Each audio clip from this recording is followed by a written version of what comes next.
good afternoon. Whenever you're listening to this, welcome to the internet's most sophisticated wrestling podcast, discussing the weekly aspects of it all, right here on The Bald Monkeys Wrestling Podcast.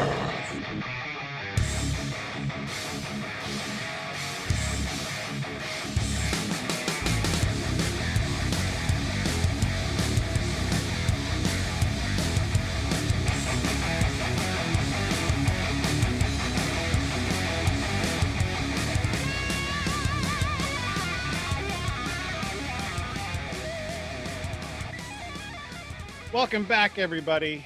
We got another interview for Hell Hath No Fury, the show coming up in September on the 18th. It's a Friday.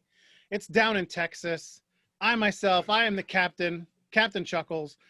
We got Christopher. He's with me tonight as well. And we have another special guest from Mission Pro, from the card, we'll say. She is raising the level of sexiness on this particular interview and the podcast tonight. We have Baby D. Thank you for joining us. Oh man, thank you for having me. I'm super excited. I'm ready to do this, man. I'm all about the interviews. I love interviews. We love doing them. We love doing them, and we love when people like talking to us. So, yeah. I mean, it's nice like, to be liked, right? Yeah. I'm a talker. It's like a match made in heaven right now. Everybody likes to talk. Oh my gosh, it's my girlfriend. we have a record. We won't mention how long that record is, but there is a record out there for longest interview ever. So we'll leave it at that. So Challenge has been accepted. Oh. Get the coffee ready, everybody. All right, so let's get started. Here we go. So we start every interview from the beginning. Everyone has a beginning, but we like to go way back and find out what was young Baby D like. What was young Baby D like? I'm a Spitfire. Just like now, like young Baby D was a Spitfire. I grew up pretty fast, so like I was very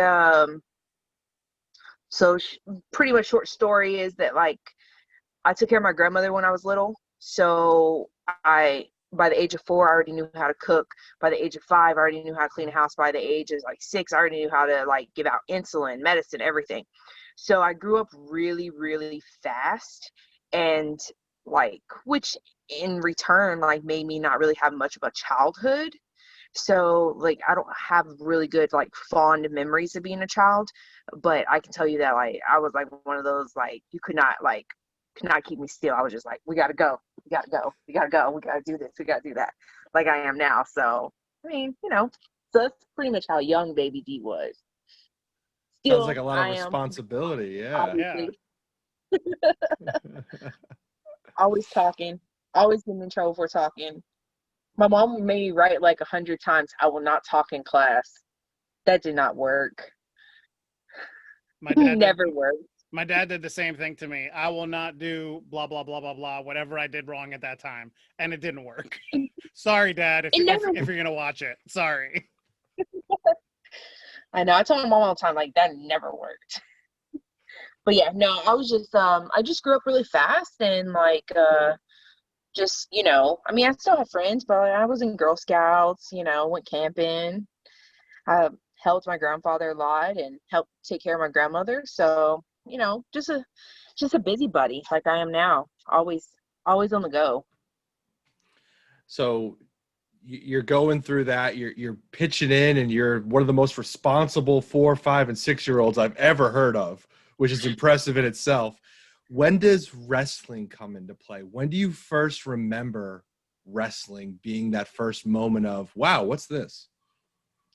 So I grew up in the business, so I already knew, like, I was already there and going to shows.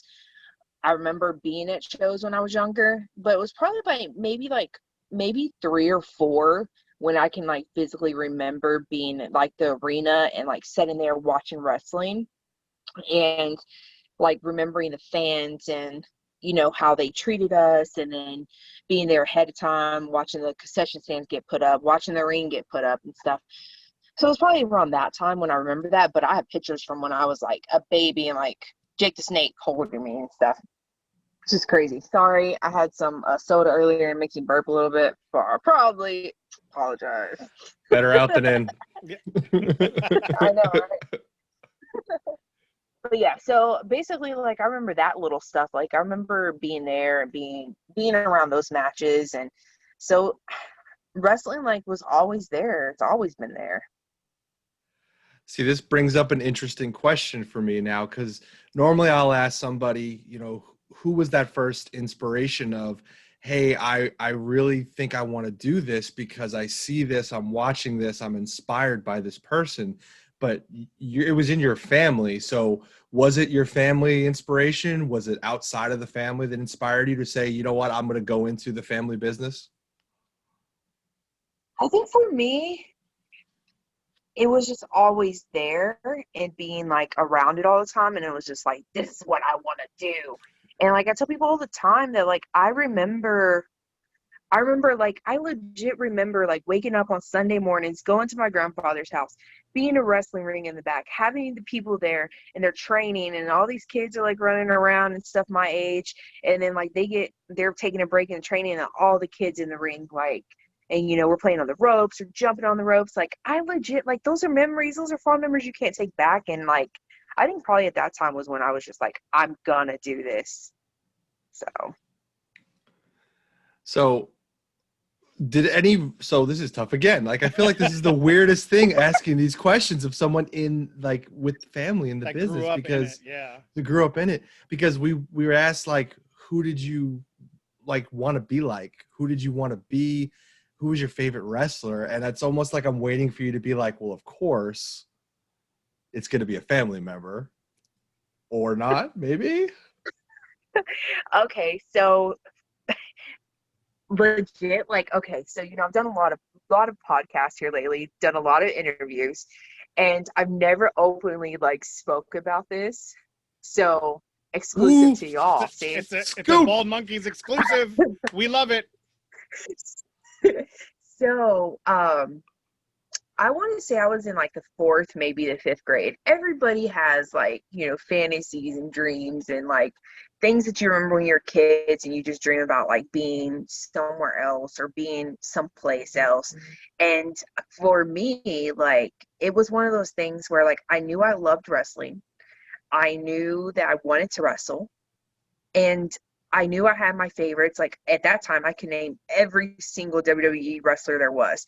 But we had to write a short story in like I said, 4th or 5th grade. We had to write a short story, and it had to be like kind of like you know, nonfiction, like kind of like just use your brain, just you know, fantasy type thing. And I wrote a whole like 200-page book almost. Like I turned it in. It was a spiral notebook, and it was the first kid to ever wrestle. And I was madly in love at that time with Triple H and Stephanie. And like I wanted to be their kid. Like I wanted to be their first kid. And I wanted to be like this 11-year-old kid wrestling like Trish Stratus and like being like anyway, it's just so weird. Like now when you think about it, but it's like wow, like yeah, I was like a mark for them. Do you have the story still? I do. Oh, I want to read it. That would be amazing. Have it. I still have it. Like I still have it. It's put up. Like it was something that I always kept when I was little. Like from the time I was little. Like I just felt like at one point in time I looked at it and I was just like I should go back and like rewrite this and like make it like legit pretty good. Because at that time, you know, like I'm in 4th or 5th grade. Like writing's not good. You know, my spelling's obviously not good. You know. Yeah. I'm still like that now, so yeah, but yeah. Oh, me too. Me too. I have to correct and spell check all of his tweets and Facebook posts and everything. I get the point across. Oh yeah, I'll tweet something or type something on Facebook and I'll be like, oh fuck, that's wrong. Let me delete this and redo it. Shit. Sorry, I have bad language. I apologize. That's okay. We're 18 and over, I guess, or 16. Oh, who We knows? warned them about we Yeah. warned the kids. They're warned. They Yeah. know. We checked that Right. not appropriate for children box. Perfect. Well, I have to dig that story up because I'm I gonna know. have to read that. I thank you for the exclusive, but I'm gonna annoy you now because I want to read that story. Oh my gosh, I'm having to dig it out and rewrite everything and be like, at least in decent handwriting, and probably sum it up because I'm sure it wasn't ever finished. Yeah. You got to get Look an at animator to get some drawings in there and everything. Make it like a little kid's book. Oh, we're scheming now. I like this. Yeah. Look at that. Man, I'm telling you, like, I remember, like, it was so funny because, like, okay, so, like, you're a little kid, so, like, I'm a little kid, you know, I'm, like, what, 10, 9, 10, 11 years old, and, yeah, I'm, like, 9 or 10, really, because, so, you know, so, like, you love NSYNC and Backstreet Boys, you know, like, I love them just like any girl at that age did. So then I'm dating like Nick Carter in the Oh, it gets better. I It love gets it. even better. Yes. I know, like I'm telling you, like I legit never told anybody that. Like legit never told anybody that. Oh, we won't tell This- anyone. We promise. No, we won't tell anyone. But this book needs to come to come to the light of day at some point in time. I know, I'm telling you, it was like literally the first kid to ever wrestle. Like I drew the background of like a wrestling ring and a kid. Man, that was awesome. See? There you go. I wrote a story once that was in Sports Illustrated for kids. Perfect. What? Why are you looking at me like that? You got it. Like it's like a one-upsman thing. Like No, it's not a one-upsman thing. It's something that we share in common, Christopher. We both wrote when we were younger. It's okay. Damn.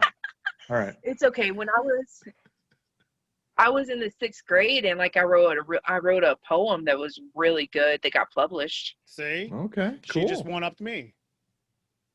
See? So. It's okay. We're I all have good. none of those stories. None. None. Okay. It's Zero. okay. I'm sure you're a cool cat. He's okay. He's okay. You're growing up around the business. You're a 3rd generation wrestler. You took some time off to actually get your degree. What was it a hard decision to say, no, I'm going to put the ring on hold so I can do this just in case, things don't happen the way that I want them to?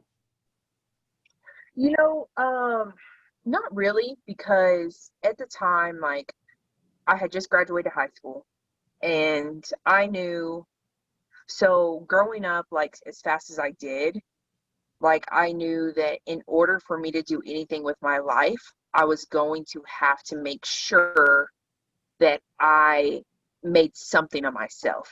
And I wanted to make sure that I was able to do something that nobody else was able to do in my family. So, and that's kind of like always been my goal. Like I was the first one to graduate. I was, first one to go to college. I wanted to make sure that I was able to do something that nobody else could do.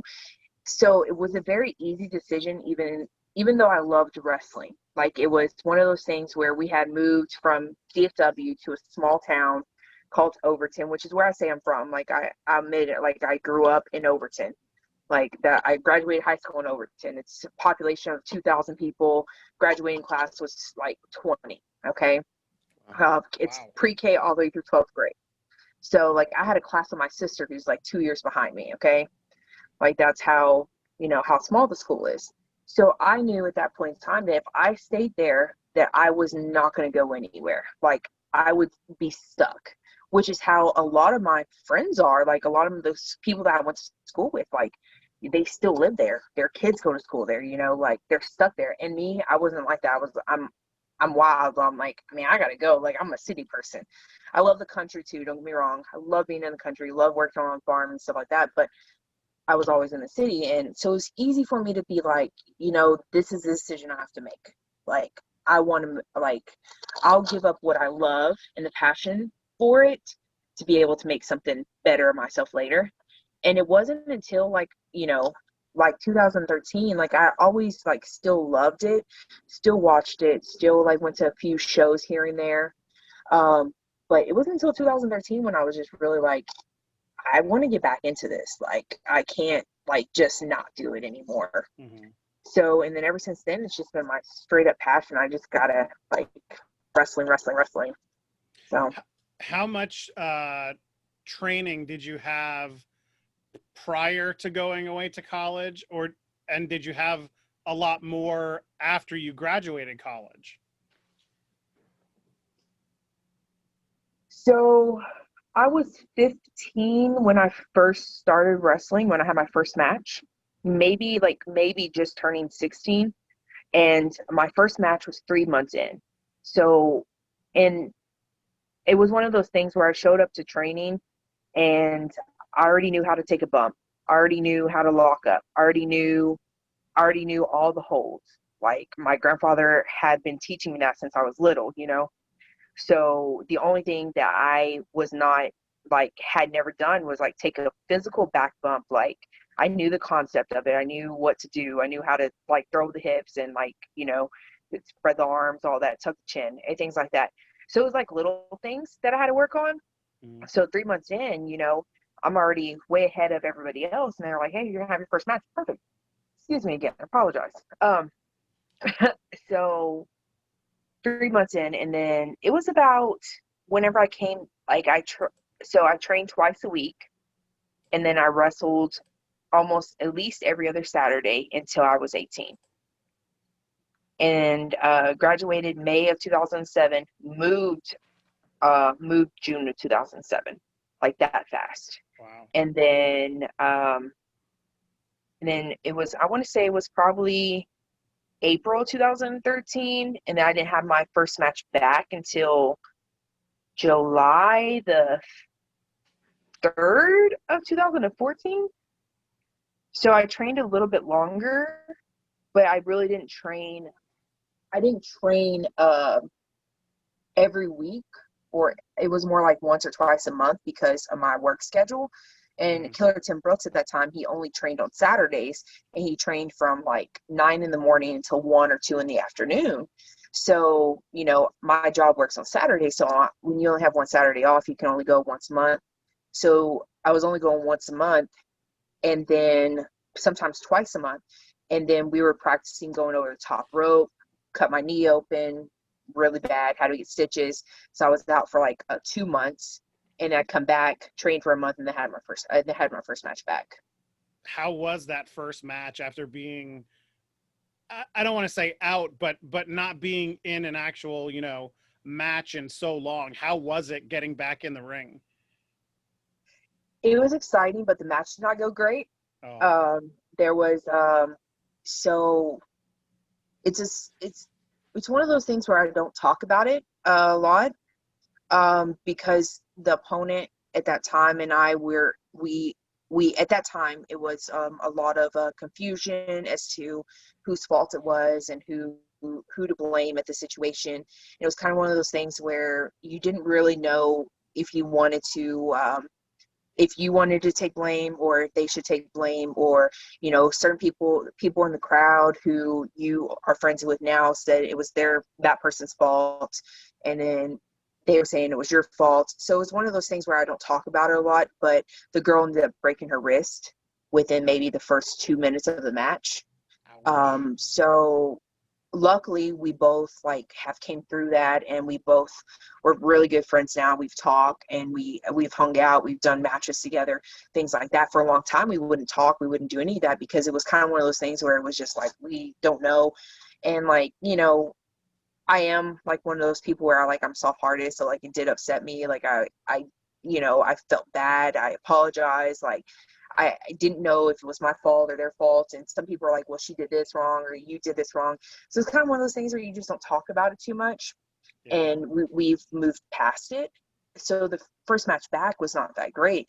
What got me into being able to get around the people that I was able to get around, and the people I'm around now, is my character.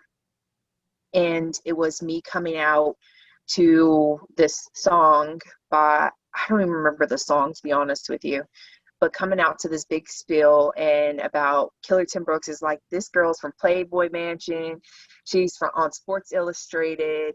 You know, she's been in all the magazines, you know, she sleeps with your husband, all this stuff, you know.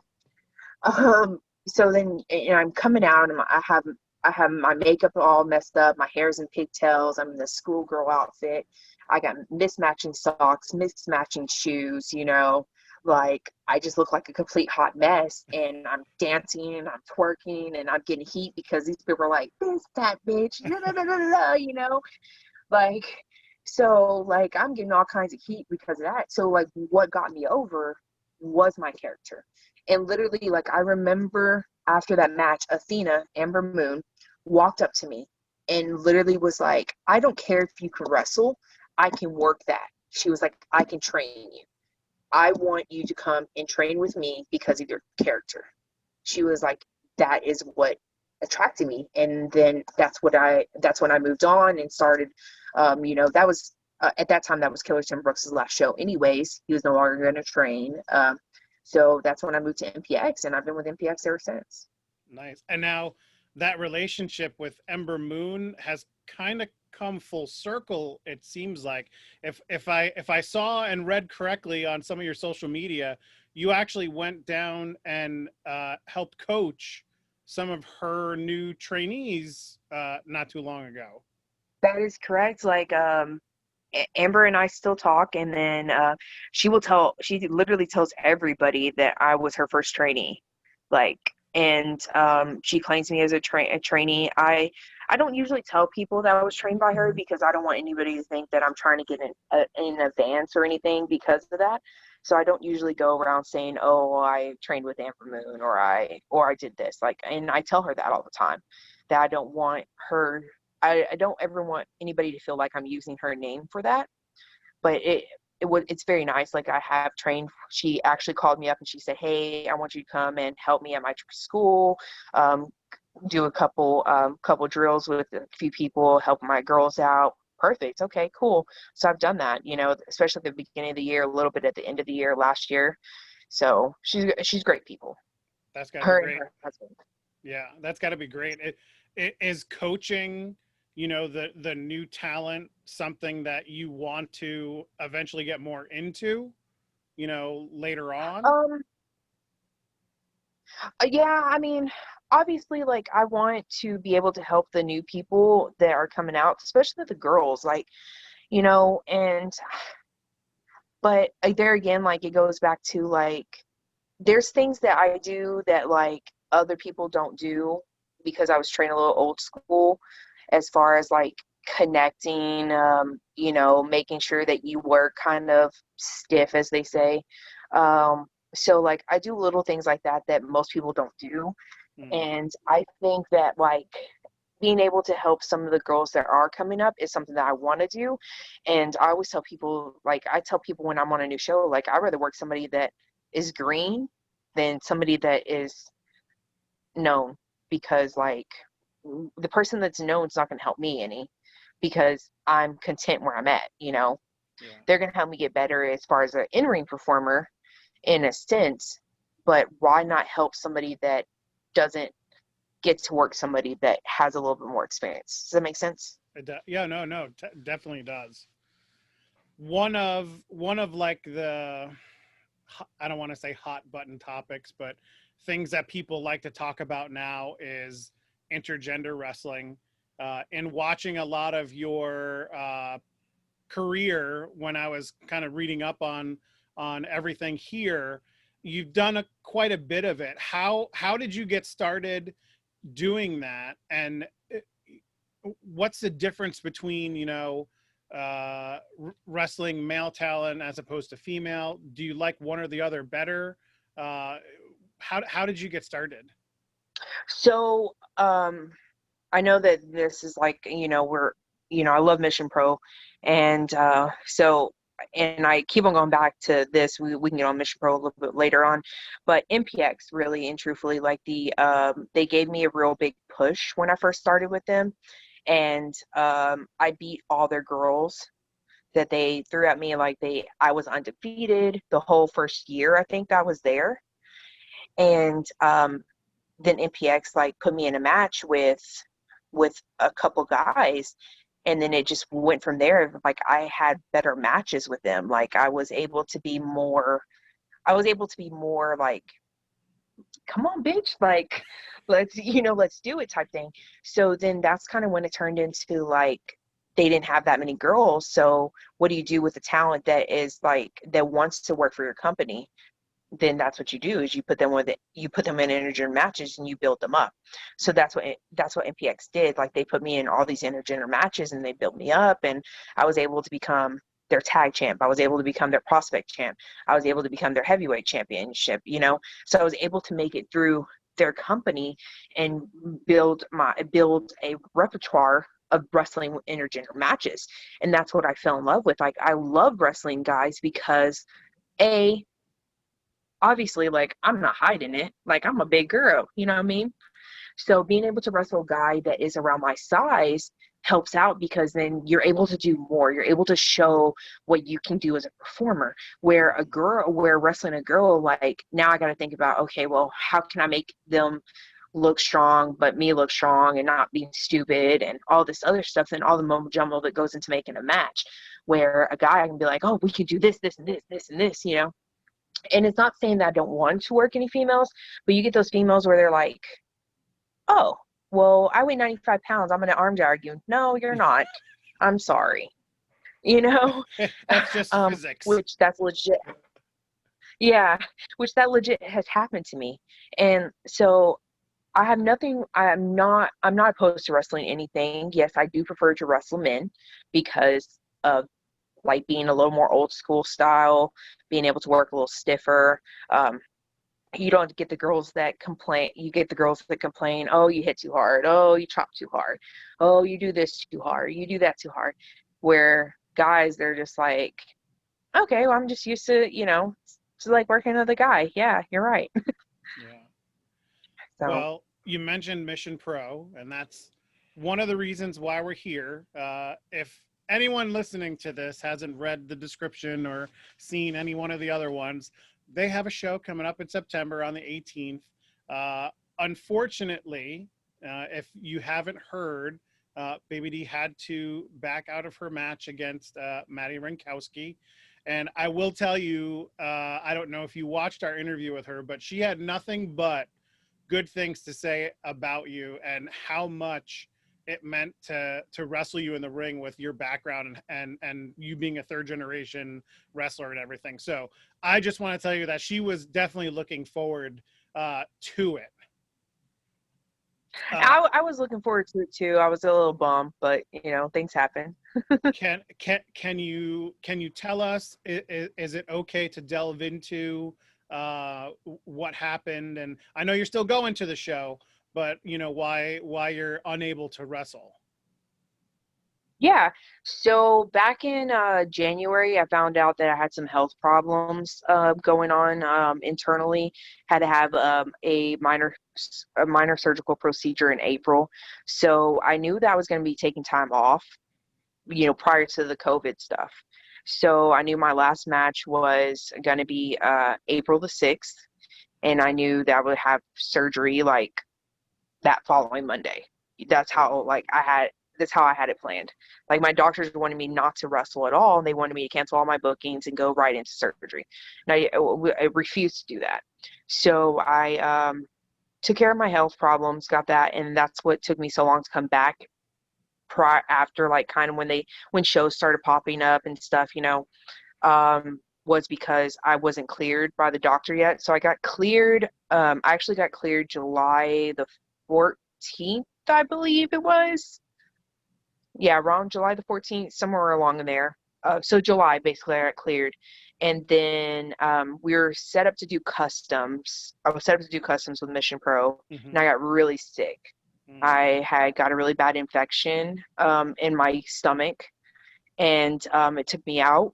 And like the doctor kind of associated it with the procedure that I had done. So Brian, Mel's husband, even though he's not in charge of Mission Pro, he had some concerns. And after speaking with me and Mel speaking with me and, talking with my boyfriend and things like that, we all decided that it was best that I back out of the match just in case something else was to happen. Now, you will notice that I am wrestling at other promotions. And so physically, I'm able to wrestle, but out of the respect of Brian and Mel and them loving me as much as they do and them being like family, it was kind of a decision of, hey, like, this is our show. We care about you truly. We know at any other show you're going to be willing to wrestle and you're going to do this, but at our show, we would like you to do something else. And it was a perfectly thing of, okay, I understand, like, you're looking out for me and I don't always look out for me. So it's nice to have other people do it sometimes. It's nice to have those relationships with people that aren't just, in the same industry or, on the same professional level as you, but that treat you as friends. Chris does that for me all the time. He looks out for me.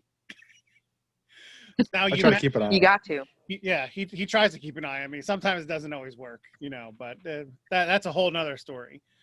Now you mentioned Mel or Thunder Rosa. You guys have a little bit of history in the ring. Is that how they kind of came to you with the idea of being in Hell Hath No Fury?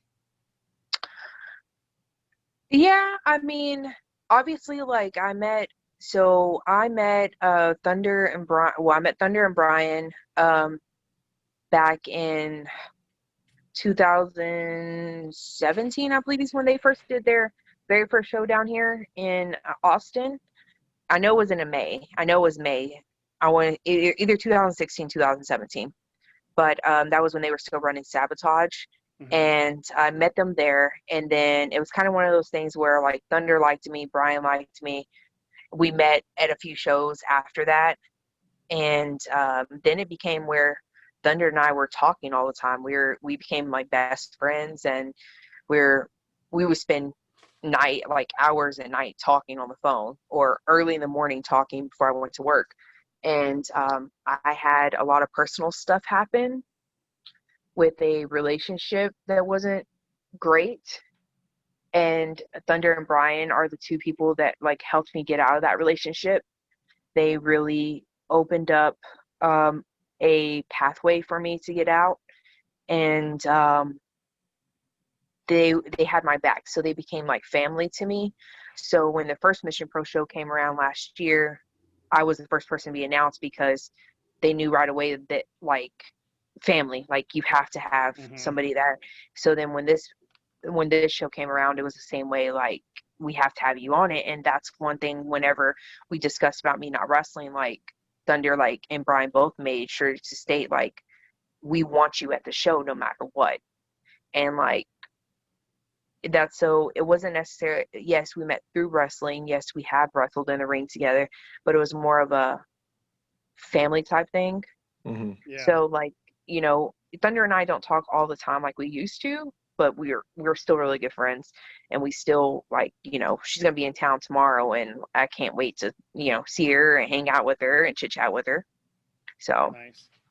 What does it mean to be a part of something like Mission Pro, where it is all women from top to bottom, every single every single position, job, whatever it is all women? I think it's a game changer, honestly, because when you go to a show and you have so many people, so many men in charge, like not knocking any type of man, and you have so many men in charge, though, like a lot of times they want certain things done through a women's wrestling match and things like that. So I think that it's really going to help having everybody be a woman, because you get those different perspectives. You get the women's perspective of a wrestling match rather than a men's perspective of a wrestling match, or their vision of a wrestling match. You get those men that on shows that are just like, oh, well, you should have done this instead of this. Well, now it's more of a coming from a woman, well, yeah, hey, that makes sense, or hey, that doesn't make sense, type thing. So, and then when you get into the commentary part of it, when you get into the announcing part of it, when you get down into the DJ party part of it, it means a lot, because now you have all of this to take care of. You're able to do all of this at one time, and it makes sense. It shows women empowerment, and that's what Mission Pro is trying to get through, to everybody. Hey, we are empowering women to know that they can do what they want to, what you want to do, what you put your mind to, and that's the whole key. It's all, it's coming from this side. I mean, that was one of the reasons, why we wanted to talk to, all of the talent that's going to be in the show, or as many as we could, because it is such a, like you said, it is such a game breaker. It is, Yeah. it is so huge. And we love to talk to all of you. And it's amazing just to be just a small part of the promotion of getting all this info out to everybody. Yep. For sure. Yeah, selfishly, I think we're kind of like, oh, we want to be part of this, because it's just so cool, and it's great to see, and we want to support everybody as much as we can, and support the show, and support women's wrestling as a whole, because this is just the start. We feel like this is like a game changer that hopefully leads to so much more for women's wrestling going forward. We talked about the card briefly. What are you looking forward to? Because it's a pretty substantial card. Unfortunately, obviously, you had to back out of your match, but what on the card stands out to you as something you're excited to see? I think I'm more excited about the tag match than anything. The Killer Kate, Vert, and then Jenna Lynn, and let me think about it. It's going to come to me in a minute. Y'all go ahead, help me out if you can. Promise. Braxton. Promise Braxton. Yeah, sorry. Look, I apologize. I think that match kind of really is probably the one match that I'm looking forward to, just because I really like Vert. Vert, like I've been able to wrestle her multiple times over the last, prior to me, like taking my hiatus, as you could say. I requested a few times to like work her singly, because I just think she has so much potential. And then same way with Killer Kate, like being able to be in the ring with her and being able to wrestle with her the few times that I have, like I think. And then Killer Kate's training, Killer Kate's been training with Amber Moon, so she's really improved a lot on a lot of things, and she has so much potential. So that match right there, I think, is going to highlight some of the upcomers in Texas. And I think that's kind of be one of those matches where you might have set it on the back burner, but it's gonna be one of those matches that grabs your attention. And then Jenna Lynn, about a year ago, I got to tag. She was in a tag match with us, and then I got to tag against her.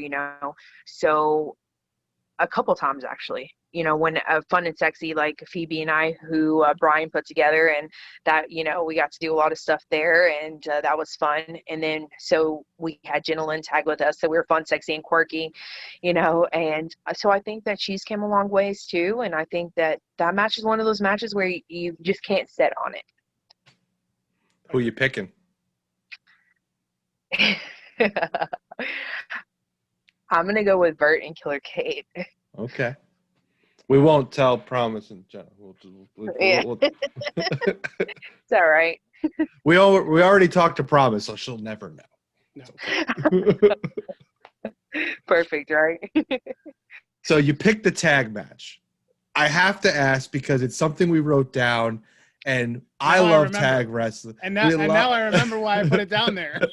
We always try to get questions and do research and have specifics why we ask questions. Well, I love tag wrestling, and it sounds like you like tag wrestling, but I need to know what's your thoughts on the current state of tag wrestling. The current state of tag wrestling.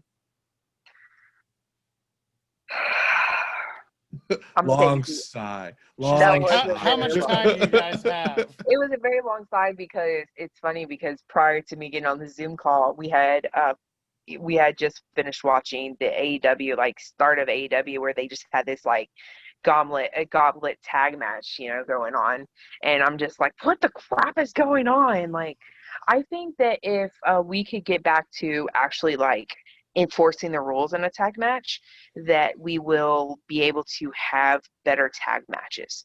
Because right now, what you find, especially in the indies, is you find that um, double single match happening type thing. You know what I mean? And then you don't actually have. So you have this double single match type type tag team going on, and that doesn't make sense. Like, you always see the like one thing I hate and is this person, X person working with Z person and Y working with W, the whole time. Like, why can't we work as a tag team? Why can't we do this? And so for 2 years, I did nothing but tag matches. Like, I did do a lot of singles matches, but I did a lot of tag matches. And Phoebe and I, like, I love Phoebe. Phoebe's one of my best friends. And we did a lot of tag matches together. And that was one thing that we both focused on, really, is like we started doing that whole thing too when we first started because we didn't know each other that well as a tag team, but we realized that we wanted to work as a tag team. We wanted to present ourselves as a tag team. So we really started like focusing our matches on tag moves and not having individual moves. So if you watch some of our beginning tag matches, you'll see that we started off as one-on-one type person, like, oh, you do this, I'm gonna do this type thing, and we'll hit a couple tag moves. Then it turned into, hey, you hit a few moves, we're gonna hit this tag move, and then we're gonna come back and I'll hit the single move stuff. So like that's kind of how like transition idea for that. And I think that that's what tag matches are missing now. You don't get the whole together, like you don't get to be that single unit working together. You get two double units working together. You get people thrown together, and just doesn't always work as a thrown together component, And that's one thing that tag matches are missing. Like even in WWE, like they just throw people together. AEW, they throw people together. I think like one of the number one tag teams in like the world is FTR. Like I think that they're a great tag team. They really understand tag team psychology. And if people can watch tag matches and start understanding psychology, start enforcing rules, going back to the 5 count, like, understanding like why you can't make a stupid tag, well, understanding why this happens, that happens, then like I think it's going to be good, and there are, like there are good tag teams out there, and I think you really have to just look for them. Like one of the great tag teams that like I think is on the indie scenes that's not really got out a lot yet is Larger Than Life.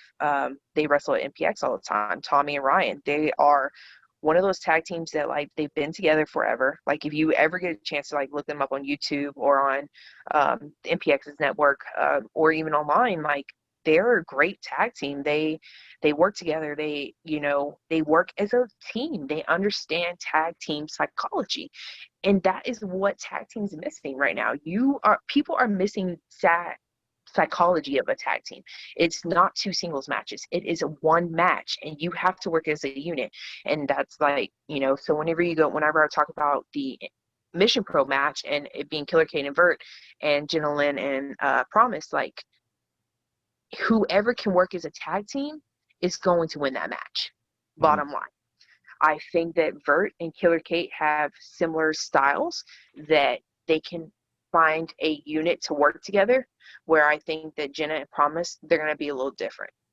And that's what's going to come into play. Sorry, I went on to this whole spiel. It was beautiful. We got a lesson in tag team psychology. Absolutely beautiful. I'm going to go back and watch that like repeatedly for the rest of the week because I love tag team wrestling, and I've been yelling at the wall, it seems like, all the things you just said right now. So thank you for that. Let me see. Hold on, because my boyfriend has tons of pictures of a Larger Than Life everywhere. Hold on. These guys right here. Let me see. Here we go. Exclusive pictures now. These guys right there. Can you see that? Yeah. Yep. Can you see that guy? Like, I don't know. Okay, so these guys right here, they're larger than life. They are a great tag team. If you don't know tag team psychology and you don't want to watch internet, if you want to watch just regular indie psychology tag team, those two guys right there. Those two guys. And I don't put a lot of people over, but I will put those people over. There you go. Go check them out. We'll put them at the end of the credits too, because that's what we do. We put people over. That's true. So that'll be And there. FTR too. Like, FTR is another one. Oh, But yeah. those two guys right there, like, you know. I was debating on you what can shirt make to wear tonight. I could have worn my FTR shirt. I should have wore it. It's cool. As long as it's not a Young Bucks. I just don't like the Young Bucks. I'm not a Young Bucks fan. Yeah. We will move on to the next question. And hopefully people will still be watching. It's fine. It's fine. You know what? Everyone's able to like what they want. I just think as tag team wrestling in its purest form is exactly how you explained it. Mhm. And I miss it. And I loved it when I was a kid watching that growing up. And I want more of tag teams like FTR in the world. And thank you for pointing them out large and light. I'm going to check them out probably right after Yeah, this. they used to be. Yeah, larger than life. They used to be also called the Impact Players. Okay. Okay. I'll They be were watching. dubbed by Justin Incredible as the Impact Players. So that's kind of how they got that name. It was kind of a storyline process. But yeah, they're really good. So Ryan and Tommy, great guys. For sure. We love learning about new people, but what we really want to know now is a weird question that we've been starting to ask people, that we've been asking everybody on Mission Pro. You have an opportunity to talk to your 10-year-old self. What kind of advice do you give 10-year-old Baby D? Oh, man. I'm going to try not to make this soppy. So, it goes back to growing up and the way I did it. So I was 11 when I lost my grandmother. Like I said earlier, like I took care of her. It was a long process, and being able to be in that position, I felt like it was my fault.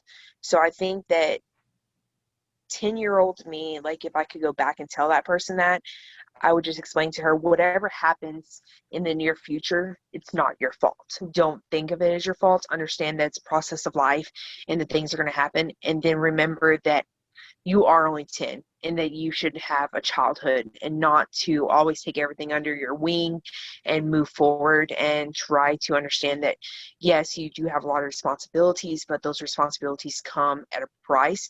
And if you could just take those moments to understand that you are a kid, that you would be a better person in the long run, even though your life and what your trials and your struggles put you through made you who you are today. But understand that, like, it's okay to take a deep breath, and it's okay to understand life happens. Like, I think that that's like probably something that, like, I would tell my 10-year-old self. Like, because like I said, I just grew up fast, and like that was something that I probably should have done, was just took a second back and just kind of understood life. And you know what? Hopefully one person hears that, and one person has the opportunity as a 10-year-old, or maybe somebody who's not supposed to be watching this, because we said no kids, watches this interview and listens to that, and maybe sees that as an opportunity to think about it themselves too. Sure. So it's an important message that I think we should be telling a lot of kids out there is, be a kid, enjoy it while you can, because it kind of stinks to grow up eventually. It does, right? Like, it's crazy because like you get older and you're just like, man, this sucks. Yeah. I got bills to pay. I got to make my own sandwich. Like, come on. Like, what? I know, man. What the heck? But yeah, All right, for sure. let's lighten the mood in here. Let's talk about I know. outside of the wrestling ring. No, it's okay. We asked the question. It's our fault. What do you do outside of the wrestling ring? What do you do to keep yourself busy? Do you have any hobbies? What's your interests? I shoot pool, actually. Oh, okay. Very nice. So I got to play in the national pool tournament in Wow. 2014 in Las Vegas. That is I awesome. love nine ball. Like I love shooting nine ball. That's kind of one of those things. I'm not an eight ball person. Don't give me playing eight ball. I will let you win every time. Nine ball though, that's a fight, honey. You're not about to win. But yeah, so I like to shoot pool, and then you know, recently, like I'm in this new relationship, and we watch a lot of TV, lots of movies, and lots of wrestling. There you go. So, but yeah, no, like I like talking. Obviously, like I talk on the phone every single day, like for 2-3 hours. It's weird. Well, that goes But that's well what with I do. I wrestling love because it. you need to talk, right? Like you're a Yeah, wrestler, right. so you need to be able to talk. Yeah, I love talking, and then like I don't have really much like besides pool. Love playing pool, and then I love just hanging out with people. I love like making sure, like I'm one of those people that I check on my friends. Like I'll message you, like especially if you're close to me. I'm like, hey, what's up, man? You doing okay? I love hanging out with my cousin, like taking photos. My cousin and I, we set up our own little photo shoot all the time. We're just like, hey, you know. So yeah. How'd you get into pool? How did that? What was the introduction to start playing pool? So my growing up, my mom used to always like there was this bar called Debbie Doo's, and Debbie Doo's on Sunday did family night. And so my mom was obviously like, I wouldn't say she was a drunk, but she spent every weekend in the bar, if that helps any.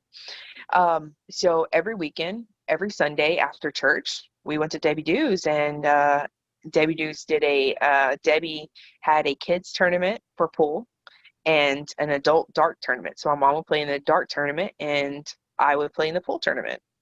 So I started playing pool when I was younger, and then I, played here and there. And then when I moved in with my uncles to go to college, they were on a pool league, and they needed extra players. So that's kind of how I got into it again. That's so Pretty cool. cool. I had a pool table in my basement. My dad taught me how to play, so we'd always go down there and play. But the way that my basement was set up was you had enough room on one end, you had enough room on the other end, you had enough room on the one side, but then the other side was like this close to the wall, and you'd be like taking a shot like this. Exactly.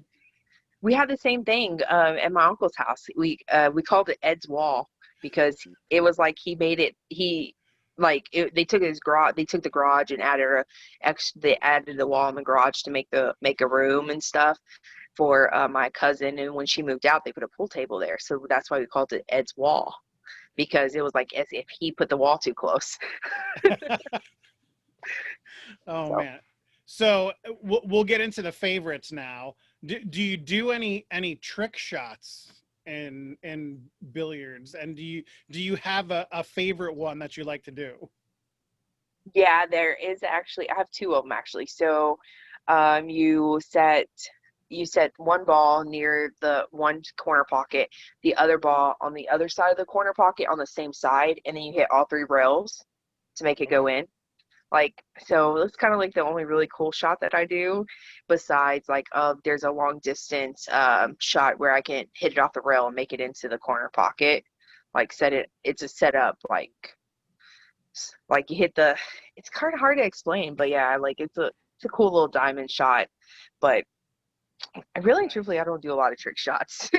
Yeah, it's one of those things where you're either in the game to play the game, or you're doing it to make cool, funny looking, interesting shots, I feel. Yeah.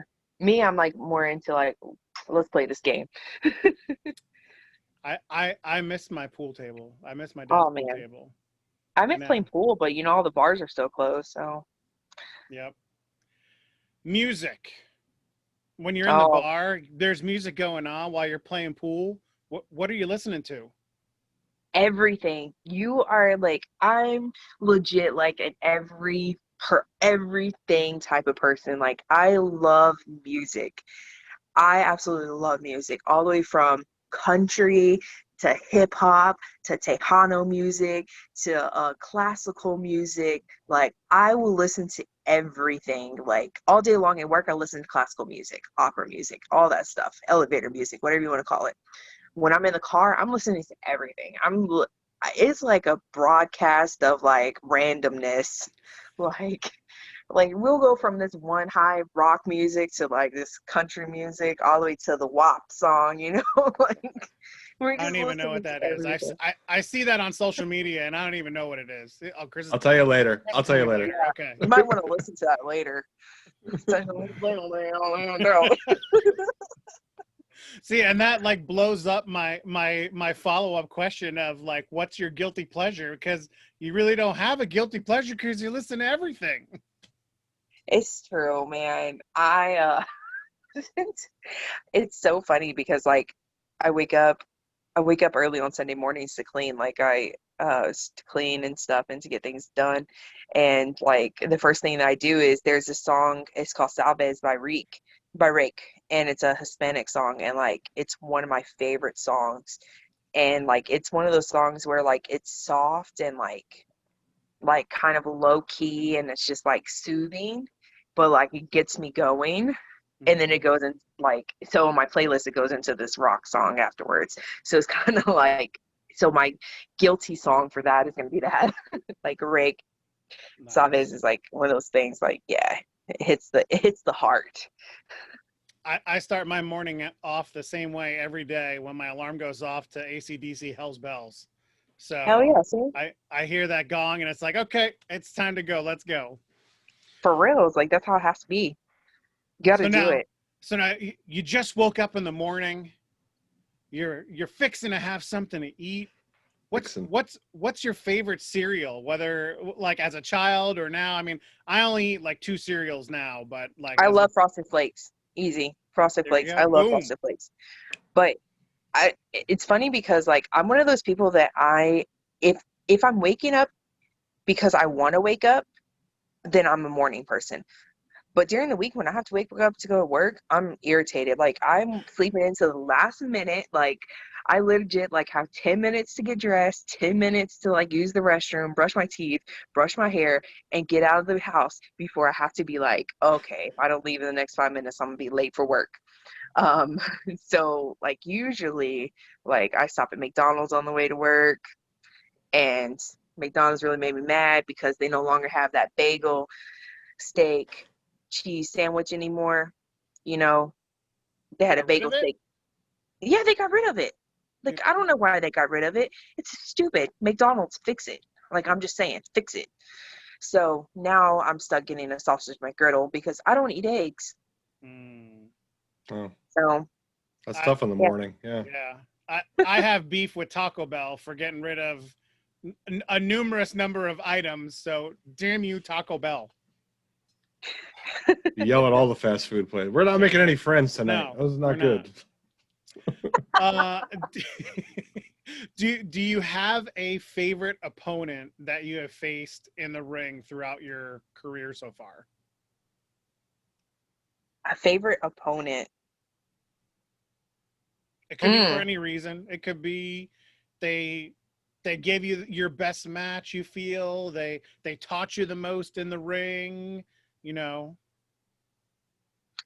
it's kind of hard to say because like I've wrestled a lot of people that I really enjoy wrestling, and I really want to be in the ring with them again. But I go back to MPX because I had a lot of matches there, and Dave Sagan.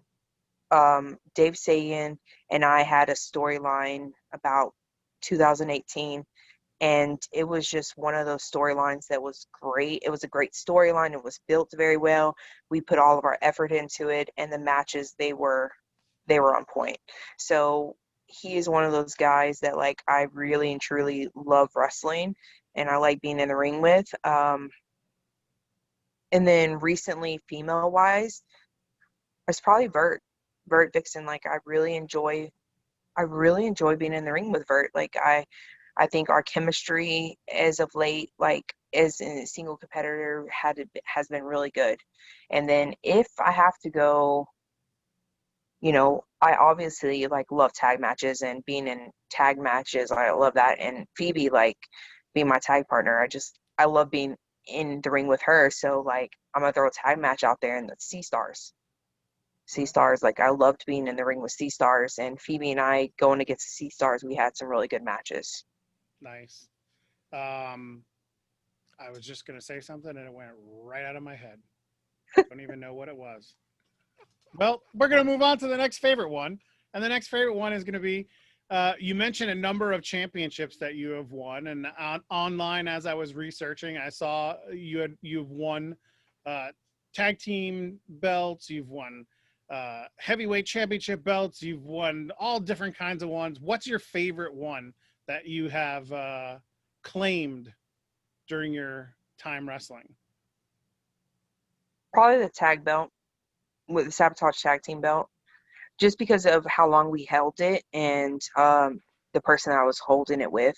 Like I go back to Phoebe, like Phoebe and I, like that was a time that was wrestling was really fun, and being able to tag with her made it even more funnest. I don't know, you know, great. That's okay. Right now. We're not writing tweets right now, so Don't worry you about can it. say whatever you want. We're not gonna correct it.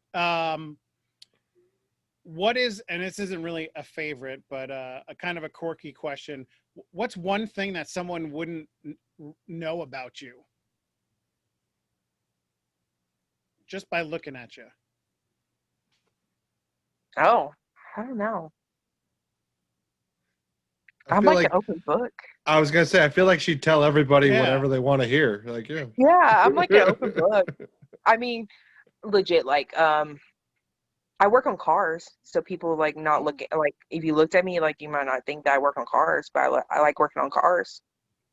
I know absolutely nada about I cars. like getting my hands dirty, you know.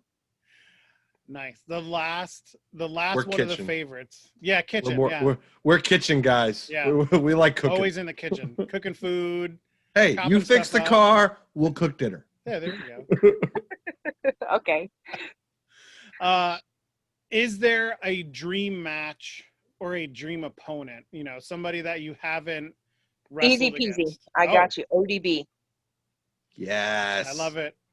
I got to tag with ODB like a few years ago, and I felt like I loved her then. I still love her now, and that is my ultimate, like, if somebody called me up tomorrow and said, hey, you can wrestle ODB, but after you wrestle ODB you can no longer be in wrestling, I'm okay with that.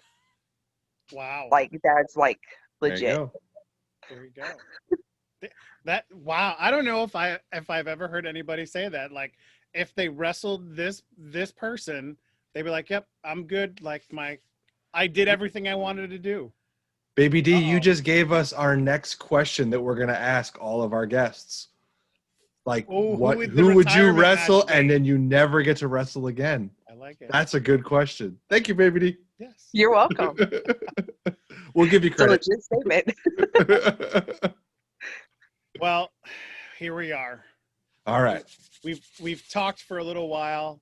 We've debated about tag team wrestling, even though we were all on the same page There's with it. no debate. I know. But apparently this question that we ask, there's a little bit of debate to it. And that question is Oreo cookies. Yeah. Oreo cookies. Are you a fan of the classic single stuff cookie or a fan of the double stuff cookie? I'm a classic person. Well, that's our show for tonight, everybody. We're out of here. But let me tell you why I'm No, a I'm classic just person. kidding. Let me tell you why I'm a classic person. It's because when I eat Oreos, I gotta have peanut butter. I love eating Oreos with peanut butter. I love taking the peanut butter jar and dipping Oreos in there and just eating it. Like, Wow. it is so amazing. It's like the most amazing thing that you'll ever taste. Like, it's so good. So you could do with the double stuff. Like, I'm not against double stuff, but I just prefer the single stuff because when you scoop that peanut butter and like it's too much peanut, like you get the good amount of peanut butter, and if you get too much double stuff in there, like it's just too much for your mouth. You just can't hold all the savoriness, you know. But if you just get that single stuff and you just peanut butter in the mouth, Oreos, it's amazing. Wow. I gotta go. I'm intrigued. I I'm gotta so go grocery intrigued. shopping tomorrow, so I might pick up some Oreos just to try that. This might be another divisive question. Creamy peanut butter or crunchy peanut butter? Creamy. Thank you. Yeah, see. Creamy for the Oreos. Creamy for the Oreos. Crunchy if I'm making peanut butter jelly sandwich. Okay. All right. Okay. I'm good with that. We're cool Yeah. again. I like creamy. With the Oreos. Creamy with the Oreos. Crunchy if you making peanut butter jelly sandwiches. All right. I see where you're coming from now. See, but now here's another question. What kind of jelly are you putting on that peanut butter and jelly sandwich?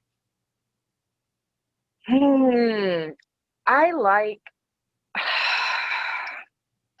grape. I mean, I'm okay with the strawberry, but if I'm gonna eat peanut butter and jelly, I prefer grape. Hell yeah. I don't like jelly. I You don't like stay, jelly? No. Damn. bro. No jelly. Yeah. Just right? extra. Just give me extra peanut butter. Just give me all the crunchy peanut butter you got. All right. Oh my! I remember the thing that popped out of my head before. I now remember. We talked to Vert last week. Her episode actually dropped on Monday of who knows whenever this one is going to go out. I forget now. I'm so confused. But I believe that Vert said that one of the people that she did learn a lot from was yourself. And if I'm wrong, then somebody can strike me down. But I'm almost 99.9% sure that she said that. So. And I would not be surprised if she didn't say that, because the first time that we worked each other was at Mission Pro last year in the Triple Threat, and we did a lot of cool things, and like I was able to show her and Riley some things that they might not have known before, might not have thought about doing before. And then whenever I got to work Vert as a singles competitor, I remember like I showed her like 2 moves like before the match even started. I was like, hey, let's do this. And, you know, we went into the match like not knowing if she was going to be able to hit it, but we walked through it, you know? And Nice. so, you know, a couple times, I think every time I've worked Vert, I've tried to teach her something different. So I would not be surprised if she did say that, or, you know, so. I'm pretty sure she did. Everybody else, you can go back and listen to it and just make sure that just make sure that I'm right and I said the right thing. But anyway, Baby D, thank you so much. We ran off on a sandwich, jelly, peanut butter tangent at the end, but hey, who knows? One of those questions could be the next Oreo question. We don't know. It's true. But You thank never you know. for coming on with us. Everybody out there, Mission Pro is presenting Hell Hath No Fury in conjunction with Pinball's Kingdom down in Buda, Texas. Now you might know this. Is it Buda or is it Buda? It's Buddha. Okay, thank you. Buddha. Because I've heard it 2 different ways and I never know which one to go with, but it's Buda. Down in Buda, Texas, September 18th. It's a Friday. Bell time is 7:30. If you're going to the show, don't forget, wear your mask. If you can't get to the show, you can watch it on Title Match Network. They will be streaming it. We may have some giveaways. I know that we have a giveaway going on Instagram at some point through Mission Pro, because we will unfortunately not be able to be at the show. I'm in Pennsylvania.